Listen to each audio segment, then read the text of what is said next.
мы не успели отойти от того известного интервью, которое человек, исполняющий обязанности президента, дал BBC, как вот, пожалуйста, сегодня с утра, получив фашист-гранату, новое что-то такое придуманное. Непонятно, что, Евгений, не могу ответить на твой вопрос, как это будет происходить, потому что законодательно прописанной процедуры этого нет. Я вот на сегодняшний момент, вот сейчас, когда мы пишемся, я даже не уверен, может ли президент без разрешения парламента инициировать проведение всенародного опроса.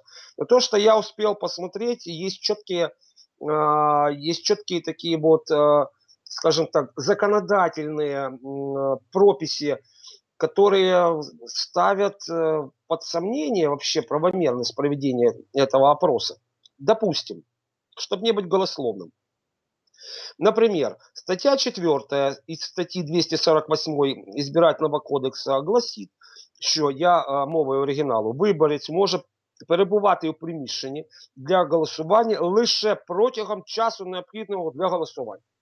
Тобто никакого времени для проведения и ответа на 5, 1, там, 50 вопросов просто нет. Дальше возникает вопрос, а кто будет обрабатывать результаты голосования? Если члены избирательных комиссий, слушайте, да на них и так нагрузка колоссальная. Выборы идут сразу по нескольким уровням. Да? В очень многих городах мэры, парламенты, не парламенты, ну, там, допустим, в Киеве, местные рады. Да? Вот. Поэтому возникает вопрос, за чей счет банкет? Тем более не забывайте, что до 25 октября, когда будут проходить выборы, ну, времени-то осталось всего ничего. На 2 недели. В бюджете государственном статья такая не предусмотрена на финансирование.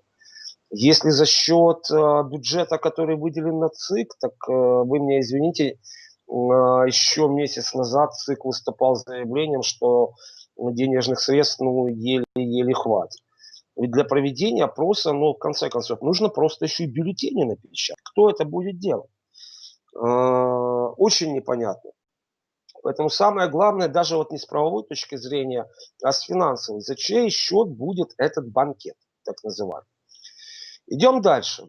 5 вопросов. Ну, я так понимаю, как человек серьезный, и думаю, что зрители твоего YouTube-канала тоже люди серьезные, они должны себе такую вещь уяснить, что любой вопрос, который выносится на общенациональный уровень, ну, подлежит какой-то вот разработке, да.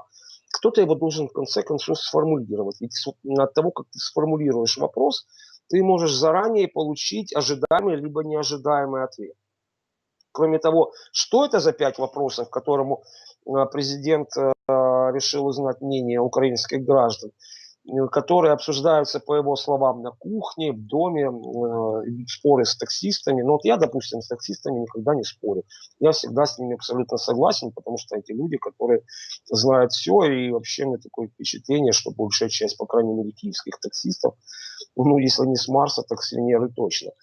Но вопрос в том, что разработкой этих вопросов должны заниматься ну, весомые и солидные организации, которые имеют какой-то опыт.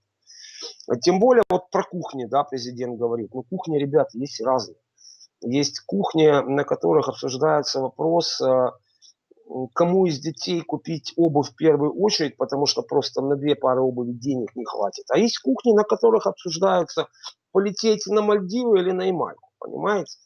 И, конечно, вот разный абсолютно уровень. Тут идет претензия на то, что эти вопросы будут как бы, ну, охватывать общенациональные интересы, и хотя они и не будут иметь силу закона, что является априори, но тем не менее на что-то и зачем-то это рассчитано.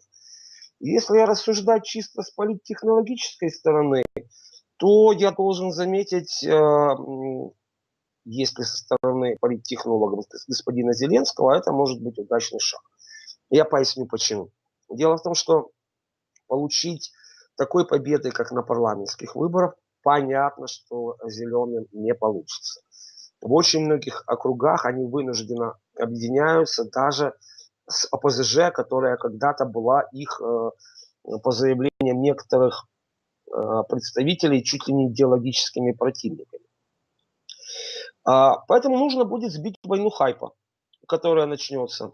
И чтобы вот сбить эту волну хайпа, которая будет касаться провала зеленых на выборах, вот в том числе для этого могут провести опрос. Идем дальше. Ведь действительно сейчас такая загадочка, что именно будет на этот опрос вынесен. В свое время Леонид Данилович Кучма тоже проводил подобного рода опрос, но тогда это дало ему огромнейший инструмент влияния на парламент.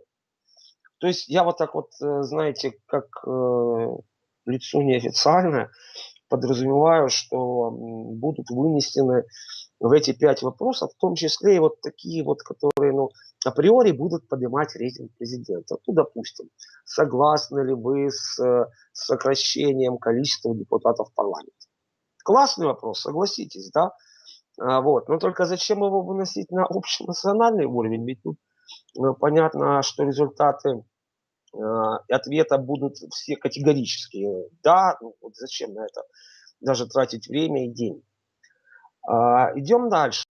Если люди в офисе президента, а я более чем уверен, что так как у президента просто нету никакого другого органа, которому он может доверять, разрабатывали этот опросник, и если они додумаются включать туда такие вопросы, как Украина-НАТО, как языковой вопрос, как продолжение какой-то дискуссии про особый статус Донбасса, может что-то еще там про Крым, не дай Боже, то в таком случае тут не надо быть пророком, но господин Зеленский рискует Новый год встретить не в кругу своей семьи, а, условно говоря, в Лукьяновском СИЗО, потому что ну реально его начнут сметать уже не словесно, а физически, потому что ну, это уже что это тогда, если не реванш полнейший.